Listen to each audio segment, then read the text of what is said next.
Premiering Monday, February 21st on City TV. The Endgame is the ultimate high-stakes showdown Elena Fedorova, arms trafficker, loyal to no country.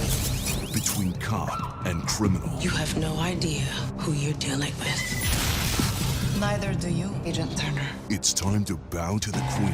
Have I got your attention? The Endgame, new series, February 21st on City TV. Then stream anytime on the City TV app or citytv.com.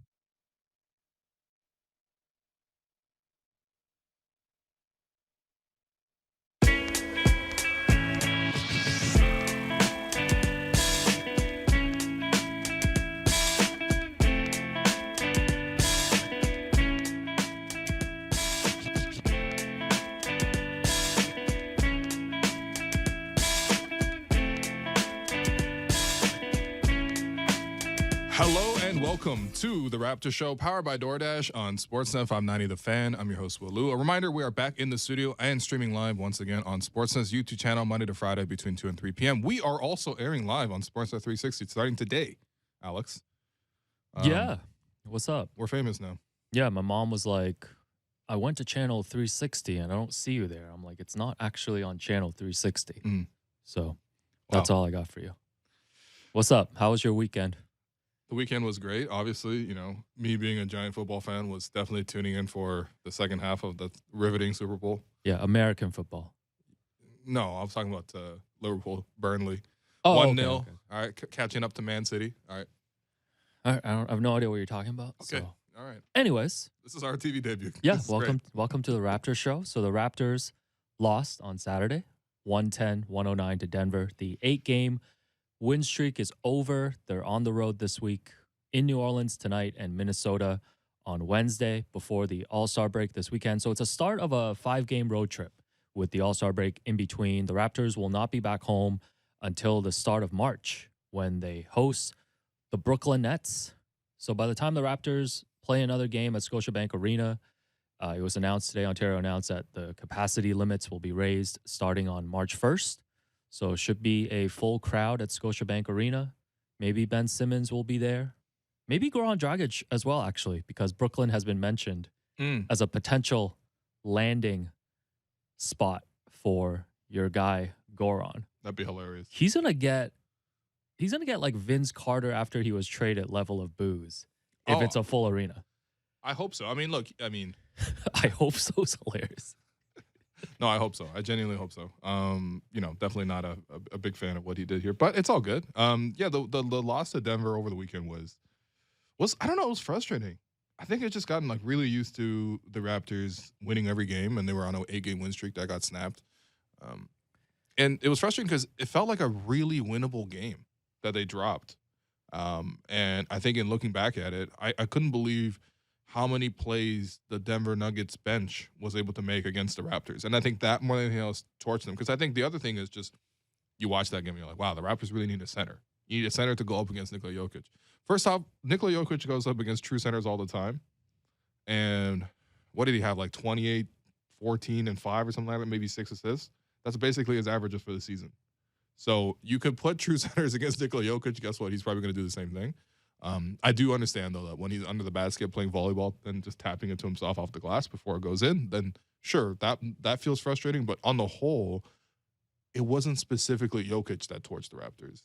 It was the Raptors not being able to defend the Nuggets bench, which is surprising because, I mean, it's like Jeff Green, it's like Campazzo, Austin Rivers, Bryn Forbes, DeMarcus Cousins, even to some small degree. Like, I just couldn't believe the Raptors couldn't build up a bigger lead there. And look, we should really be in studio here talking about a 9-game win streak, going for 10. But, you know, they lose. And the worst part about this is that you lose a game in the Eastern Conference, you're losing a spot in the standings. That's how competitive the East is right now. So, yeah, it's a tough one. But hopefully the Raptors can start a new streak starting tonight.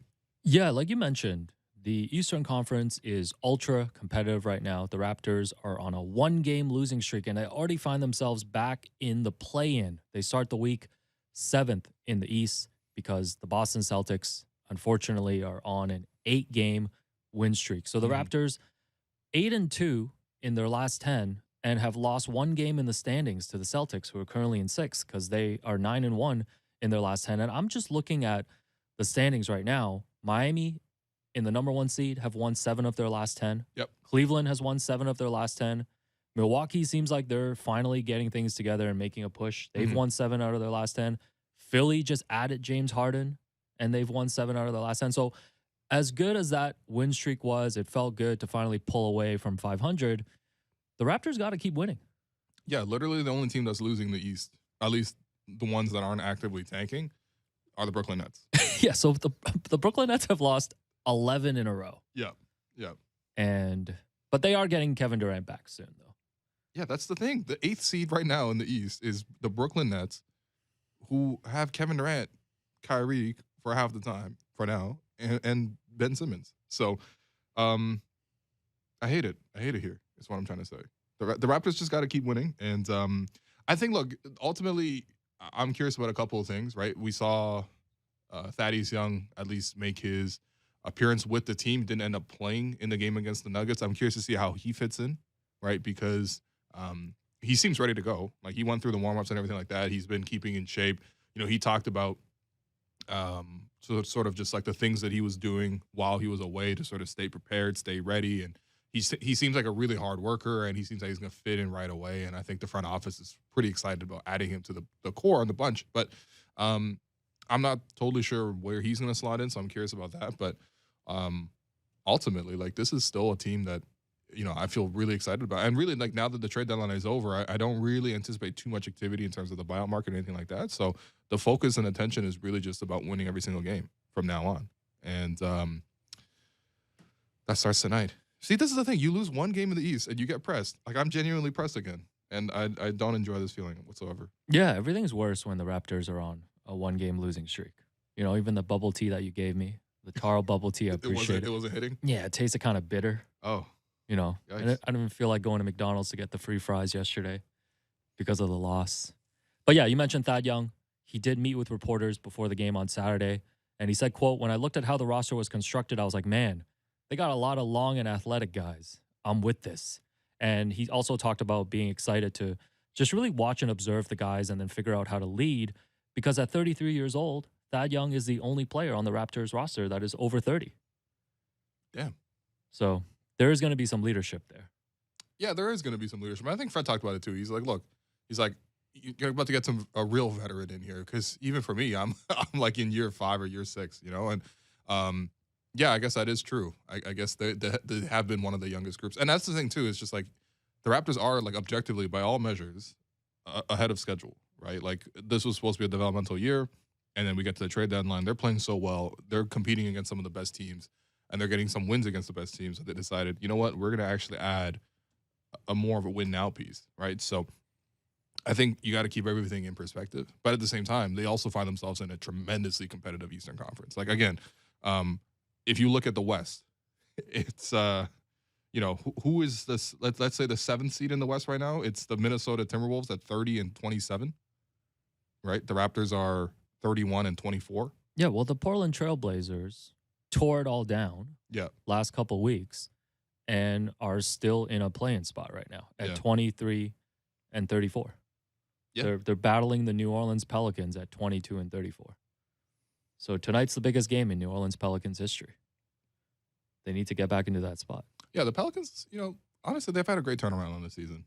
They've also have they? They started like 1-15 or something. Okay, it was really like bad. 12 games under. Well, anyways, they've been 500 since then, I guess. I'm just glad we're not doing the Pelicans show. But yeah. Fred, after the loss to Denver on Saturday, also talked about the addition of Thaddeus Young. He said, quote, "Great piece, great addition, especially when the other guy was sitting at home. So it wasn't like we were giving up much. That's the situation we were in. So it's a +1 in my book. We'll take that." That's the type of math I like. +1. They added 1. Yeah. Well, I mean, that's exactly what we said, right? In our 2-hour trade deadline special. It was just like, look, they got better. They turned someone who wasn't playing to someone who was playing. And I think part of that was probably also the heat of the moment for Fred. I'm sure he was frustrated after that game. You know, he did miss a shot that could potentially have won the game for the Raptors on the weekend, and then he goes to the podium. You know, like, I wouldn't be like the most happy. I'm sure he was a little bit frustrated with the loss because he's a competitive guy. At the same time, I do think that does kind of reflect a little bit of the attitude of the team. Yeah, 'Cause- and of course he should be upset. He's leading the league in minutes, Yeah. and his backup bailed and is doing photo shoots at the Miami Heat arena Yeah. and practice facility. Yeah. So you can't really blame Fred if he wanted to just take a shot and be I frustrated. mean, that's not even a shot. That's just He's just just being stating a honest. fact. Yeah, He's just yeah. being honest. Yeah. I did want to ask you about Thad Young, though. So he didn't play on Saturday. And Nick said before the game that he was available, but wasn't sure if he was going to find minutes for him because the Raptors were playing so well coming in and had this rotation and obviously had to deal with Nikola Jokic. When you look at this week, I think we're both expecting that he's going to play, tonight and on Wednesday. How do you see him slotting in terms of coming off the bench and how he's going to operate within this offense? I'm really curious because I'm thinking about it in terms of like defensively. And the reason you didn't ask me about the defense is I think he's going to fit in just fine defensively, right? I think the Raptors are, the whole team essentially outside of Fred and Gary are 6'8", 6'9" athletes with quick feet, 7-foot wingspan. That's Thaddeus Young, 6'8", 7-foot wingspan, quick feet. Even though he's still 33, he's still pretty effective defensively. Offensively, that's where I'm really curious to see it because to me, the first question is, does Nick expand the rotation or does he replace someone in the rotation? Right now, the rotation is 7, maybe 8 guys. Delano seems to be getting in pretty consistently now, so let's say it's 8. But the 6th man is Chris, 7th man is Precious, then it's Delano, right? Does he expand that to 9 with Thaddeus and maybe not touch necessarily anyone's minutes, just sort of bring everyone's down like 1 or 2 here or there? He plays about 20 minutes. That's one way to go about it. The other way is like he replaces somebody in the rotation. And to me, I don't actually know who he would specifically replace. You might say, well, with Precious offensively, there are times where he sort of is a bit of a letdown. I think Thaddeus Young objectively is better offensively right now than Precious Achiuwa. However, Precious has been great defensively on the season. When you look at his metrics, they're great. When you look at what opponents shoot at the rim with Precious guarding them, it's a top 10 rate in the NBA, right? He's been guarding quite well. His rebounding is very strong. These are things that you may be able to replicate with another forward anyway, but still, that's not nothing, right? And then you can't really take Chris out of it either because Chris has been the Raptors' best bench player this season. It's not saying a lot because obviously the Raptors' bench has been the worst in the league. But since basically Boxing Day, when Chris Boucher was the first option. Since you called him out? Or? No. Okay. That was like at least like the 5th or 6th time that's happened. My boy William, listen. That's my guy.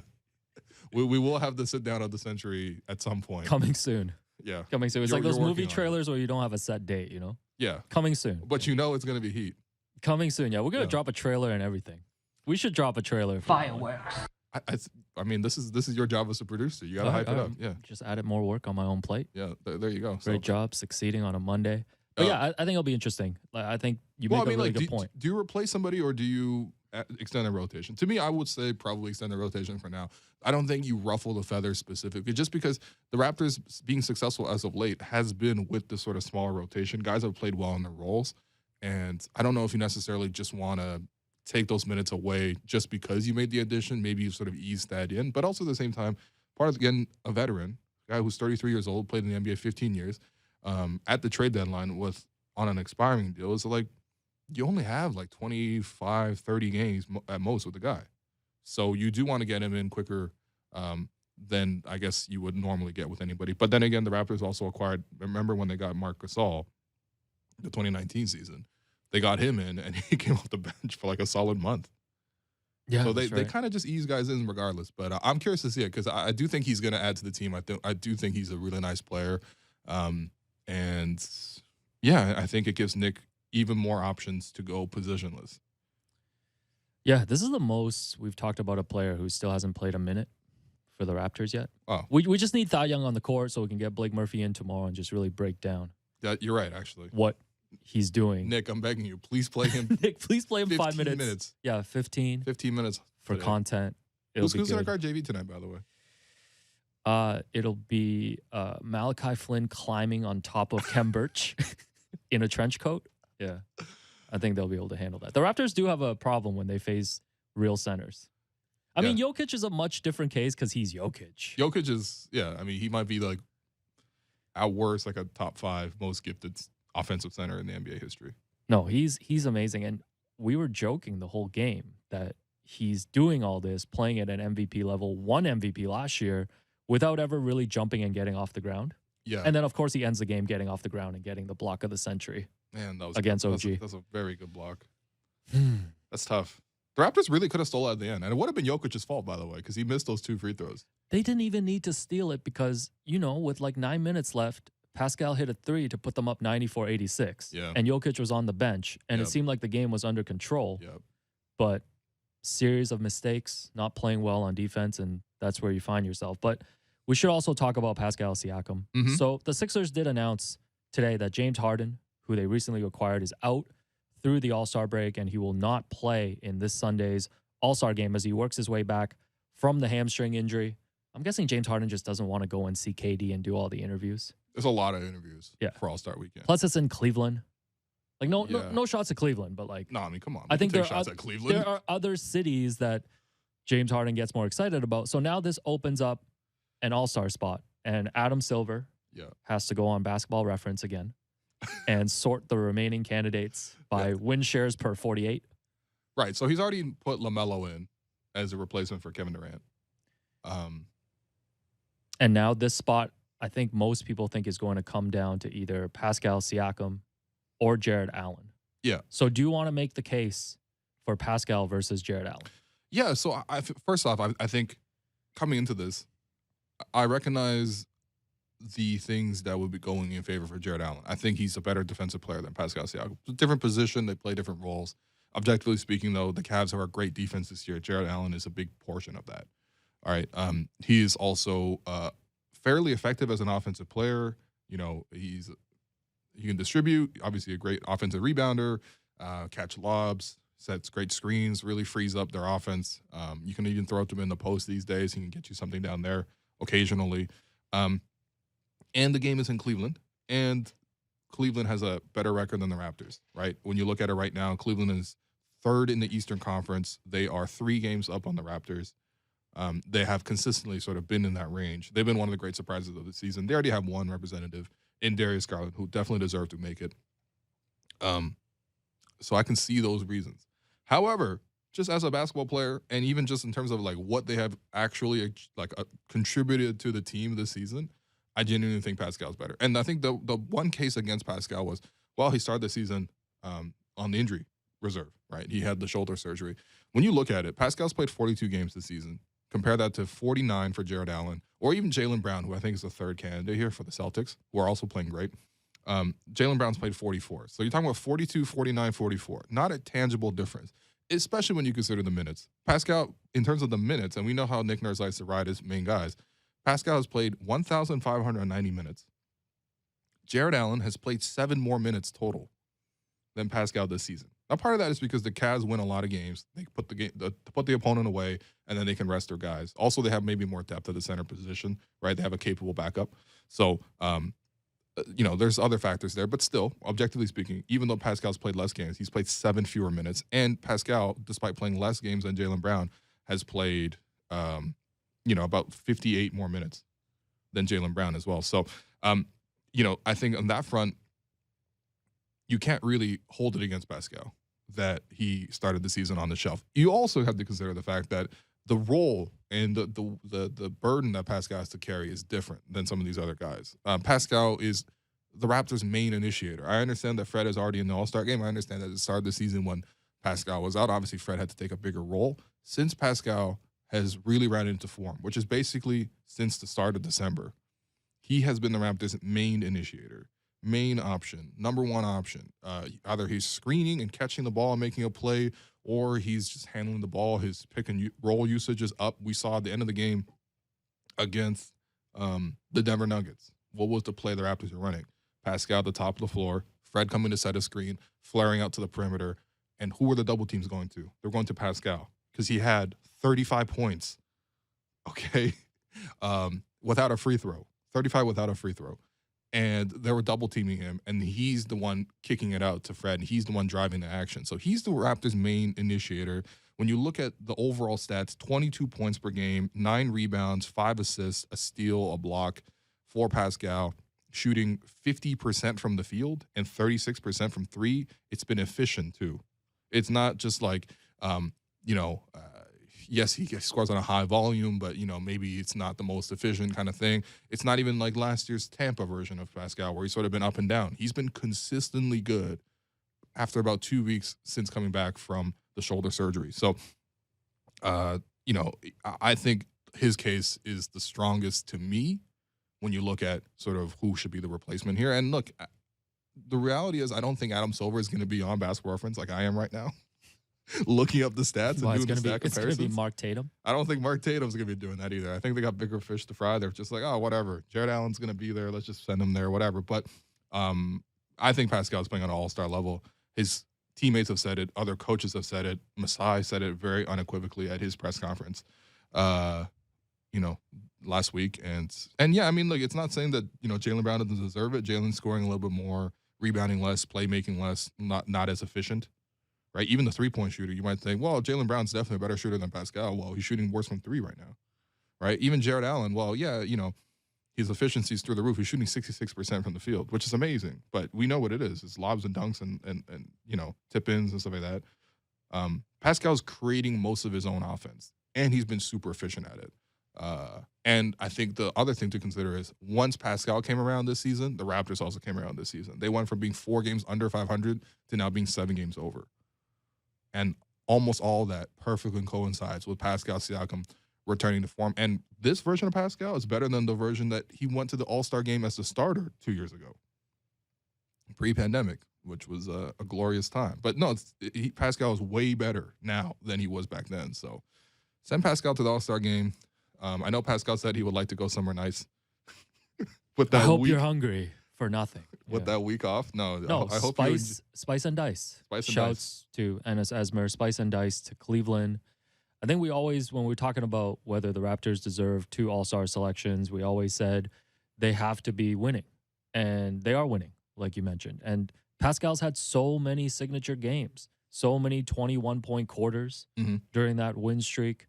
And you mentioned on Saturday, 16 of 22 from the field for 35 points, 10 rebounds, 7 assists, and 2 steals. And he's shooting really well from 3 this season, which is something that I've noticed. Well, it's coming around. I mean, obviously, that's not the move that he goes to the most. He's not actively looking to pull up for 3 like let's say Jaylen Brown would. But as the ball swings to him, obviously, if he's open, he's taking those in rhythm. He made 3 threes against the Nuggets. I think for Pascal, though, he's been so effective getting downhill and the way he's drawing double teams that I don't think he needs to settle for the 3. And I think that's also a big difference compared to that year in 2019-2020, his breakout year, makes the All-Star game, makes All-NBA. That year, he started the season off really hot from 3, and that would be like a solid, let's say 40%, maybe even 30% of his scoring, right? He can just depend on making a couple of threes per game, and that can kind of get him above. And you make 3 threes, it's pretty easy for a guy like that who can also get to the basket, get to 20 points. This year, he doesn't even need the free throws. He doesn't necessarily even need the threes. He's just been that effective going downhill and creating. So send Pascal to the All-Star game, Adam Silver, please. If you had Go on Basketball Reference for once in your life, Adam. I thought you were going to tell me that. If you had to pick, setting your Homer Simpson aside, do you think Pascal is going to make it to the All-Star game? Well, I mean, the curious thing for me is, so what's the Zach Levine situation? Yeah, so Zach Levine is seeing a specialist this week about a knee injury that's been bothering him, but the latest reporting is he's not planning on skipping All-Star weekend. So what's he going to do? This is when Kyle hurt his finger and went to All-Star anyways. Oh, put up the 7? Yeah, that was tough. The 3-point no, he literally turned the 6 upside down. It's a 9 now. That was tough. That was tough seeing him shoot 9. And then didn't he miss a majority of that second half? Yeah. Of the season? Yeah, he did. Yeah. So I think that's okay. If Zach Levine also misses the All-Star game, then I think it's a no-brainer. It's a no-brainer. I think right now, if Jared Allen gets the selection, I would understand, but it's mostly just because the Cavs are winning, and you might look at it. Well, they deserve 2 All-Stars. You would say, well, it'd be kind of funny if the 7th seed had 2 All-Stars. I mean, what are the seedings really right now, right? Was it funny that the Brooklyn Nets had 2 All-Stars before the James Harden trade was made?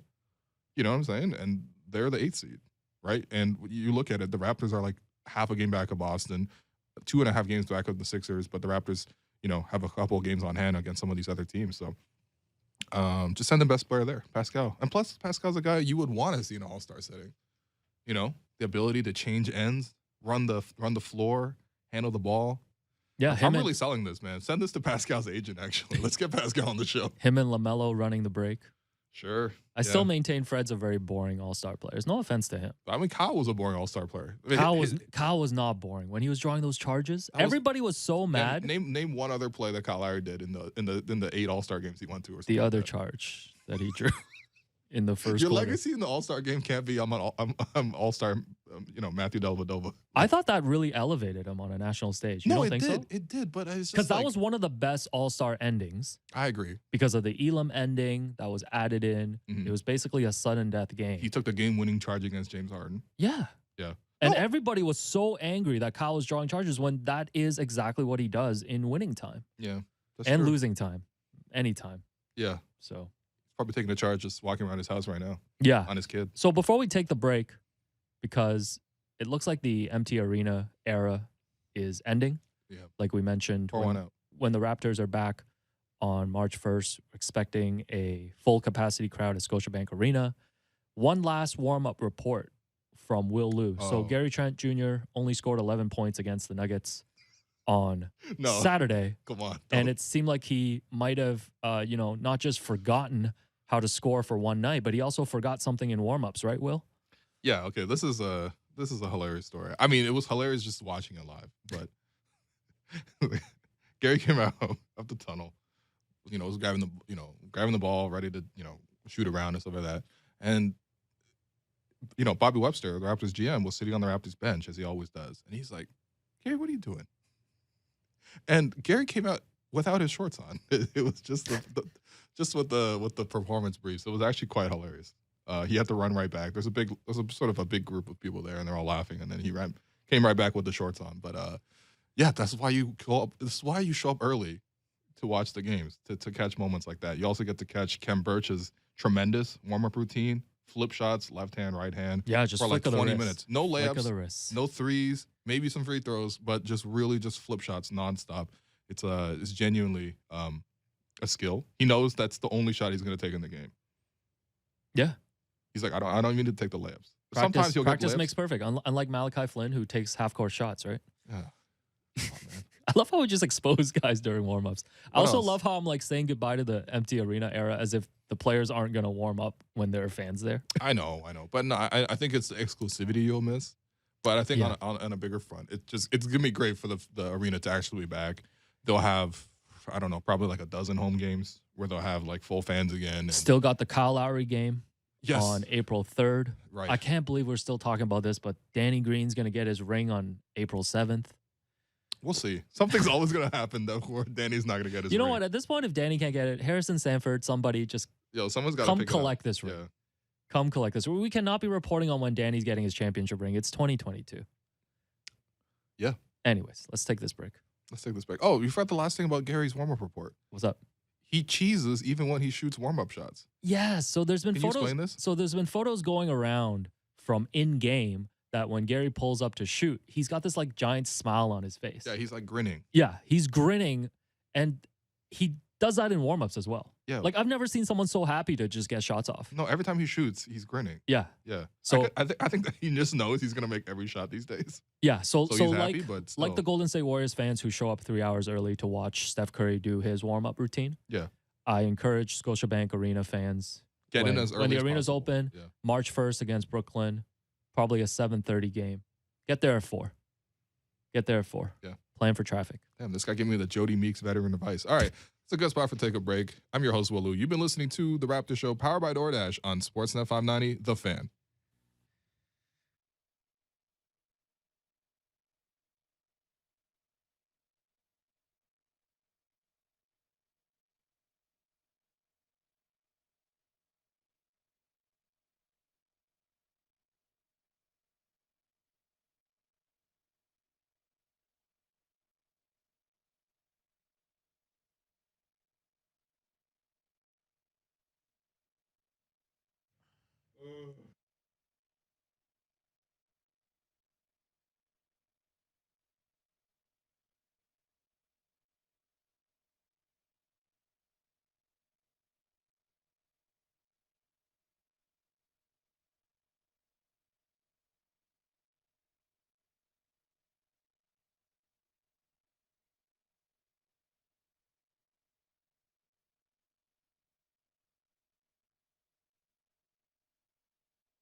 Welcome back to the Raptors Show on Sportsnet 590, The Fan, powered by DoorDash. I'm your host, Will Lou. I continue to be joined by producer and co-host Alex Wong. Alex, what do we got for the second half? Well, let's just get this out of the way because we've been counting down your top 75 favorite animals Okay. throughout this season to celebrate the NBA's 75th anniversary season. Mm-hmm. By the way, Maria, when we're finished counting the entire 75 animals, we're going to need a graphic. We will. So if you want to start pulling photos. So far, your list, number one is duck. Mm-hmm. Why was duck number one again? They fly, they can walk, they can swim. Okay, number two. Versatility. Okay, number two is octopus. Three is cat. Four is dolphin. What is your fifth favorite animal, Willu? I think I'm going to go with hippo. Okay. Yeah, the hippos. There's a great story about, I believe, first off, as a producer notes, quite dangerous. Definitely will stomp you, pull you underground, and, tear you to bits. So definitely don't try to approach a hippo. But there's a great story about hippos in Colombia. We'll let people look up the whole story. Okay. Yeah. So there, 5 down. Yeah. 70 to go. I mean, we do have 75 as Red Panda locked in for no reason. Yeah, you did say Red Panda, not the performer, the actual animal. Yes, absolutely. Is number 75. Let's see what else we got in our news and notes. It's a real grab bag segment right here. Your favorite topic, Goron Draggage. Again? Can't escape him. Why? So the Goron Draggage buyout market update. Yeah. Adrian Wojnarowski reported over the weekend that the Spurs are expected to finalize a buyout with Goron soon. And the following teams are going to be in, quote, aggressive pursuit of Goron Dragic. The Lakers, Clippers, Bucks, Bulls, Nets, and Warriors. Where do you think Goron will end up? So Maverick's not in that list, huh? Because they traded for Spencer Dinwiddie. So they said they have higher ambitions? Well, if Goron has higher ambitions, he should not be going to the Lakers. Wow, I mean. He's trying to get some reps in the play-in tournament? He's never experienced it before. Yeah, I mean, look, I think, honestly, for a lot of these teams, they can use him, right? He's a veteran. If he comes in and actually does his job, I think he's a quality player, right? He was a quality player even last year. It wasn't, like, fantastic, and that's why the Heat decided to upgrade him to Kyle Lowry, which is a huge upgrade. But, like, he's still quite a good player, and, if he's willing to play, I think he's going to make a little bit of a difference for some of these clubs. I think for him, he should end up in a situation that, actually gives him a chance to win the titles. Don't go with the Lakers. Don't go with the Clippers. Like, those teams aren't actually going to do anything this year. He doesn't just need to go to LA. I think for him, he should probably look at, like, Milwaukee would be a great place for him, for example, right? I can't believe I'm rooting for Goran Dragic now, but, just. Yeah, I think he's going to end up in either Milwaukee or Brooklyn. By the way, speaking of Milwaukee, so Serge Ibaka, Raptors Show favorite, friend of the program, is now in Milwaukee. How do you feel about the Bucks social account using Raptors content, the Serge scarf? I mean, this is just more respect for the 2019 team, the title team, right? When you look at how many teams want a piece of them, right? Like, you look at the Clippers, they wanted a piece. They wanted to recreate that team. They ultimately took that team apart in trying to recreate that team, so good for them. Still not bitter about it, not at all. But yeah, I mean, like, I think for Milwaukee, like, they need some kind of insurance, and I think Serge, if he's healthy, can definitely be in that rotation. But the unfortunate thing is he just hasn't really been healthy for the last 2 years, and that's the thing with Serge. Is just like, I know it was like a big loss for the Raptors to lose Serge, but I also think just from Serge's perspective, his career has really, like, tailed off after those 2 seasons with Toronto, or 3 seasons with Toronto. Like, he was really, really in a great space and a great vibe. I still think back to that slam sit down that the whole team did, and just, like, the comfort that he was in here, the plays he was able to make on the court. He was able to give you, like, pretty much when you started Serge, it was like 18 points, 12 rebounds. Like, that was a very normal game for Serge. He was in a great flow with the point guards, whether that was Fred or obviously Kyle, right? Him and Kyle had a great chemistry. And then since then, he just hasn't been able to have any moments. And that just really sucks, because we know how much of a competitor Serge is. And we know how hard he works, but he hasn't really been able to impact. So maybe he does it with Milwaukee, who knows? But I definitely know that he'll give a good speech at least. Even if he doesn't end up playing, you'll give a great speech. No, for sure. And a note I forgot to mention last week is Michael Grange of Sportsnet reported that after the trade deadline, the Raptors have talked with Justin Champagnie about converting his two-way contract, because by waiving Drew Eubanks in the trade last week and by acquiring Thad Young, the Raptors can now do that sooner rather than later and have him playoff eligible without any luxury tax concerns. We haven't seen Champagnie with the big league club. He's been with the 905. But prior to that, he was one of the guys that Nick really trusted as a first guy off the bench. What do you think about Justin Champagnie factoring into the Raptors' rotation for the remainder of this season? I mean, I think especially now with Thad Young around, he's going to get fewer minutes, which is totally fine because I think he's still a developmental player. So it makes sense that he's with the 905. I like that when he's down there, he's working on things that he wouldn't get to do at the big club. Like, for example, they were playing Cleveland's G League team, and he took 10 threes, and he made 5. There's no game in the season for the Raptors where Champagnie is going to be taking 10 threes for the Raptors, right? So I think these are things for him to work on. I think for him and his agent and everything else, I think they've done enough so far as an undrafted player coming in on a two-way as a rookie that, you know, if Nick's already got him on his mind and he's already playing him in some of these games, right, then, yeah, I think, you know, you definitely would want to secure a longer-term deal. And I think the Raptors probably in the same way. It's probably similar to the way Utah was. Remember last year when Utah was on a two-way contract for quite a while, and then towards the end of the season, they were able to convert his contract into like a 2-year deal, which it included this season, right? And the comparison I made for Justin is like he reminded me a lot of Utah. Like he wasn't really in the game to try to like score, dominate the ball, or anything like that, but, you know, made a lot of good plays around the periphery, defended with a lot of energy. You know, I would say Utah's special skill is, you know, saying no to ramen with me. I think Justin's special skill is offensive rebounding. So I would say Justin's even had a better year than Utah this year. Yeah, shouts to Toronto artist Dana Smart, by the way, who put out a series of Raptors-themed Valentine's Day cards. Yes. And one of them was an illustration of you in Utah with the caption, "Let's grab lunch." It's a very good one. And your body looks like a wooden block. People should look that up at GreatDay92 on Twitter. It's a great card. It is a great card. Anyway, so yeah, what I'm trying to say is Champagnie's this year's Utah. I wouldn't be surprised if it was one of those, you know, you sign him for the rest of the season, so he's eligible for the playoffs, and then you also get an extra year, maybe extra 2 years. Who knows? But in any case, I think it really comes down to, like, has he done enough, not just to secure a spot for this season, which I think the answer is probably yes. Has he done enough to secure a spot for next season as well?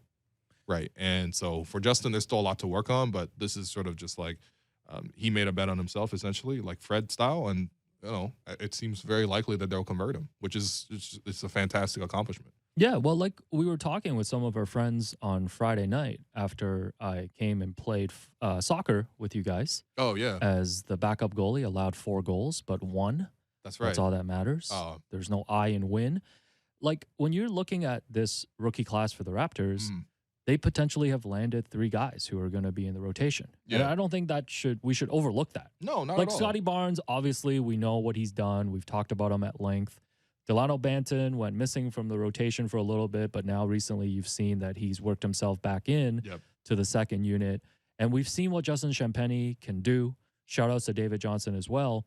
I think the rookie draft class that we always get compared to is the year when the Raptors got Jakob Poeltl, Pascal Ciaco, and then Fred VanVleet undrafted. 2016. Yeah, not saying that this draft class is going to be on that level, but, I mean, even if Scotty just becomes the star player that I think a lot of people expect him to be, you know, the comparisons are going to be there. Yeah, and I think that's the part where people are impatient with the front office. I think that's why I kind of dismiss some of those feelings, because I don't think those are valid right now. I think really when you look at the last 2 seasons, right, they go down to Tampa. That, you know, as Masai called it, at the Tampa tank. I'm expecting the fine to be announced shortly from Adam Silver. How much do you think Adam Silver's fined Masai over the years? Adam Silver should be paying Masai, but he should be. That's another. What, can he get fined just for referring to a tank? You're not supposed to say we tanked. What, you're just supposed to go 12-70 every year like the Sixers did for 5 years? Yeah, I mean, well, they took more drastic action there. They literally got. Honestly, if your whole team had to relocate to Tampa, you had to deal with a pandemic outbreak, all of this stuff. You know, good for the Raptors on tanking and getting the draft pick. You know. Yeah. Well, I mean, it's also good on them to rebuild on the fly here because you're also talking about a team where post-championship, a lot of teams fall off because you have to put all your effort towards winning that championship. You have to, expend a lot of draft capital, right? Trade all your pieces for that one chance to win a championship. The Raptors were able to do that, right? But in doing so, they did move a lot of, pieces, core players, even, young players, picks and stuff like that. But what the Raptors have done since is just in the last year alone, the calendar year alone, they've added Scotty Barnes, who's in the rotation starting. They've added Gary Trent Jr., who's in the starting lineup and playing great, right? Both of those guys are great standouts this year. Precious Achiuwa is a really nice defender. Offensively, still has a long way to go, but still there's potential there. The front office believes in him. Delano, they've added, as well as a guy in the rotation. So that's already 4 key rotation pieces. And keep in mind, the Raptors rotation is only 8 guys right now. So that's half your rotation that you just added overnight. I guess Kem Birch is also added in there too. I mean, whatever. That's not like a home run by any means, but still, I think he's a serviceable player. Yeah, it's like a ground rule double, Is it? Yeah. It's like a single through the gap. Name 3 Blue Jays relief pitchers right now. Anyways, this is the Raptors show. No, I get what you're saying, and Yeah, so they've done a lot in the course of a year, and I think that you also think about the youth that some of these guys have. I think obviously with Thaddeus Young, that's a short-term addition. The other guys have potential to continue to grow and expand into bigger roles. So, I don't need to tell anyone to trust in Masai, but you should trust in Masai. Him in the front office, him and Bobby and Dan Tolzman, and they do a great job restocking the team all the time, and that's why the Raptors are competitive. Yeah, and I don't think that should be overlooked because I'm Not at thinking all. about when Kawhi left to the Clippers. I still remember that famous clip. I believe it was from Jason McIntyre, Fox Sports 1, saying that the Raptors were going to go back to the basement and that they were going to become irrelevant because they lost a player. And I think everybody looked at it like when LeBron left Cleveland, let's say, twice. He's done that twice in his career. The first time he left in 2010, the Cavaliers went from a 61-win team to a 19-win team. The second time he left, they also went and became a 19-win team after making the finals. And this was really what a lot of people had as expectations for the Raptors. And we know what they did in that 2019-20 season, which I still feel like is such an underrated defending champions season. Yep. The fact that they lost Kawhi, but still had this core group that was on pace for 60 wins before the pandemic suspended the season. And if you take away last season in Tampa, the Tampa tank, as Masai is referred to, it's been almost an entire decade of just winning for this Raptors franchise. Yeah. 45, 50, 55 wins, conference finals appearances, the championship and all that. And you look around the league, how many teams are able to sustain that, especially now when you have superstars just on the move. Mm-hmm. You have a James Harden who just decides, Once a year. After 16 games with Kyrie and KD that he's going to go somewhere else. I almost feel like the Raptors are not lucky in a way, because I do wish that the Raptors were a free agency destination for a lot of these top guys. But because they aren't in that business and because, like you mentioned, they build a lot of this homegrown talent and they develop from within, it almost gives them an edge because they're doing it so well that they're able to sustain it for a decade. Yeah. And that's the true marker of success. It's not like they got lucky and somebody wanted to come here, or, they hit on one draft pick and they're able to sort of ride that out always. No, they consistently do this. They take guys who are undrafted and they develop them. And you look at the starting 5, again, this is the thing where you might get pressed because you're in a playoff race. It's genuinely stressful to be in a playoff race where every team in the East wins every game. You literally can't make up any ground. Do you remember when the East used to just be trash? Yes. 37 wins, and you probably, back in the old format, coast to an 8th seed. Yeah, exactly. So 37 wins will be tanking in the East these days, unfortunately. But if you look at the bigger picture, the starting 5, Fred's 27, Pascal's 27. These guys are having career years, and as Masai sort of hammered home in his press conference, these guys still have so much more room to grow, right? Because if you look at them as sort of this, generation's version of Kyle and DeMar continued to improve consistently over the years, even into their 30s. So at 27, it's not at all like these guys are at their peak or anything like that. I think they're peaking right now because that's the best that they've done. But they'll get better. OG's 24, Scotty's 20, Gary's 23. That's your starting 5. All those guys you see right now, they're going to continue to get better. And the Raptors have a pretty decent chance of also keeping all these guys too. So the bigger picture, things are very, very, very nice. What are you going to say? Yeah, I was going to ask you because Masai did make that point last Friday, and I know we reacted to a little bit of it as the presser was happening in real time.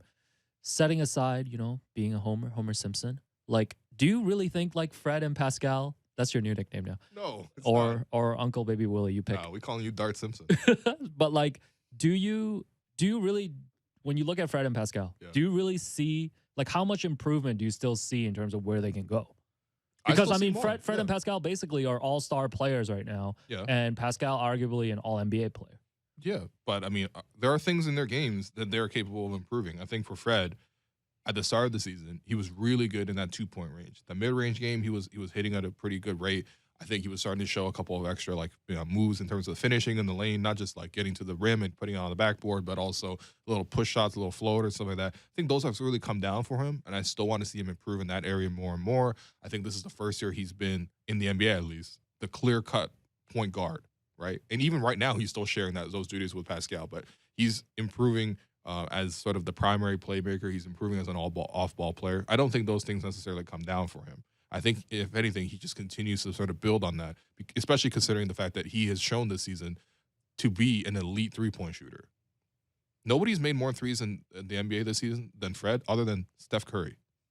Yeah, and I believe Fred and Gary are 1 and 2 in the NBA in threes made in the new year since January. It must be, because they're literally giving you like 11 threes per game combined from the two of them. So there's no reason why Fred can't continue to improve. There really isn't. And you see with point guards, they continue to mature in different ways and stuff like that. I think with Kyle, we saw, similar to Fred, originally more of a scorer first kind of mentality. But as his sort of career went on, he had those seasons, that 17-18 season, really transitioned to becoming a primary playmaker, was averaging close to 9 assists, the championship season, he really shifted his role. So there's more there. I think with Pascal, the clear area of improvement is still got to continue adding the three-point shot. Not just right now in terms of like the ball swings to him and he's open the top of 4, catching and shooting. If he can get that three-point shot to the same level in which he's hitting the mid-range pull-ups right now, then you're looking at a player with literally no weaknesses. He's so close. That's the one area that he still has left, and I think he's shown a lot of ability to shoot already. Right? Like I don't think he's a natural shooter, but at the same time he's shown that he can improve. And I think if he can get that three-point shot down consistently, we're talking about a complete player. Like, literally, you have nothing else to nitpick about him. And then the other thing is just, OG clearly has a lot of room to improve. Scotty has tons of room to improve. And even Gary has a lot of room to improve, right? So it's not necessarily even on those guys. I mean, sometimes, yeah, you can make improvements, but if the rest of your teammates are not good, you'll get double teams, and maybe you won't be able to show that, because the defense won't allow you to show that. But I think that's where the rest of the team has to sort of catch up, and that's what's happening this season, is that OG has stepped up, and he can be a third option for you on a lot of nights. Although I thought in the Denver game he was, very, very underperforming. I thought, obviously, Gary, when you look at the fact that he had 5 straight games with 30-plus scoring, he can be the third option for you on nights. And then Scotty can just literally become anything. That's the thing. That's the one wild card, is like you have no idea what his ceiling is going to be, because he's already shown you so much as a rookie. Yeah, and I think we got to ration our content, so we can save this for another day. But we do, yeah. Just in terms of expectations for the team, like coming into the season, the over/under for them was 36.5 wins, and they're already at 31 wins. Wow! But we can talk about just whether we're going to recalibrate the expectations, because they're not playing at all next week, so we really have to ration this out before we go. Great time to launch on TV. Before we go, I did want to play my Super Bowl prop bet prediction from last Friday and talk about it real quick. So here's the clip. I need to get this Super Bowl parlay guarantee in. So yeah, go ahead. Lots of prop bets coming up. I know you're not watching the Super Bowl because you only watch the Raptors. So halftime performance is going to feature Dr. Dre, Snoop, Mary J. Blige, Eminem, and Kendrick Lamar. 2 prop bets. The first song that's going to be performed at halftime. The favorite is California Love at plus 200. Don't bet that. You'll bet the next episode at plus 375. Just think of the next episode beat. That's the beat that they're going to come out to. Yeah. And I want you to parlay that with another prop bet. Will Snoop Dogg smoke on stage? Yes is plus 300. No is minus 450. I've never seen Snoop on stage not smoking. So yes, plus 300. So that is my guarantee. Wow. And if that doesn't hit, one lucky listener on Monday may receive a signed copy of Cover Story. Wow. You're just giving these away. I hope you're hungry for nothing. So next episode was the first song. Yep. And Snoop technically didn't smoke on stage when he performed. but there are photos and videos circulating of him smoking just before he took the stage. So technically he was on stage. Yes. So having said all that, we'll give away a copy of Cover Story on Friday. You're so generous. I'm so generous. I'm so generous. But It's I definitely wish not a marketing ploy. I wish, as a former degenerate gambler, that I did put a large sum of money on next episode. I was just so certain that was going to be the opening song.